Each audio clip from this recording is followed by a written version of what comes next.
কেউ আপনাকে ঠকালে দুইটি কাজ করবেন, তাহলে আপনার মনের ভিতরে কোনো কষ্ট থাকবে না, কোনো অশান্তি থাকবে না, কোনো টেনশন থাকবে না।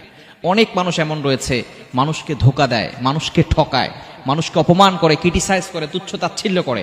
আপনাকে যদি কেউ ধোকা দেয়, কেউ যদি আপনাকে ঠকায়, তাহলে এক নাম্বার যে কাজটা করবেন সেটা হচ্ছে আপনি আল্লাহ তাআলার শুকরিয়া আদায় করবেন, বলবেন আলহামদুলিল্লাহ, আপনি একজন মানুষকে চিনতে পেরেছেন যে আপনাকে ধোকা দিয়েছে, এতদিন আপনাকে বোকা বানিয়ে আপনার সাথে বন্ধুত্বসুলভ আচরণ করেছে, আপনার সাথে ভালো ব্যবহার করেছে, আপনার সাথে সুন্দর করে কথা বলেছে, আপনার সামনে আপনার প্রশংসা করেছে, বিপদে পড়ার সাথে সাথে আপনাকে ঠকিয়েছে, আপনাকে ধোকা দিয়েছে।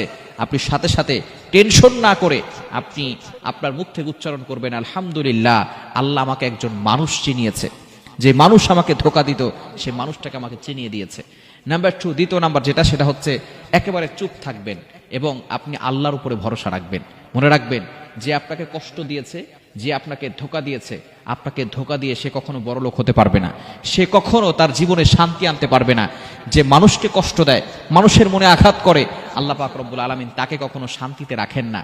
সুতরাং নবীজি সাল্লাল্লাহু আলাইহি ওয়াসাল্লাম জানিয়ে দিয়েছেন, সহিহ মুসলিম শরীফের হাদিস, আল মুসলিমু মান সালিমাল মুসলিমুনা বিল লিসানিহি ওয়া ইয়াদি, a true Muslim is a person, প্রকৃত মুসলমান হচ্ছে ওই ব্যক্তি, those hand and mouth for safe everyone, যার হাত এবং মুখ থেকে সকল মুসলমান নিরাপদে থাকে।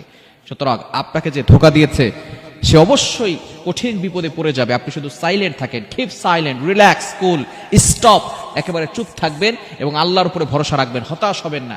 মনে রাখবেন, never lose hope, never give up. মুমিন কখনো আশা হারায় না, মুমিন সব সময় আল্লাহর উপরে ভরসা রাখে। আপনি আল্লাহর উপর ভরসা রেখে বলেন হাসবুনাল্লাহু ওয়া নি'মাল ওয়াকিল।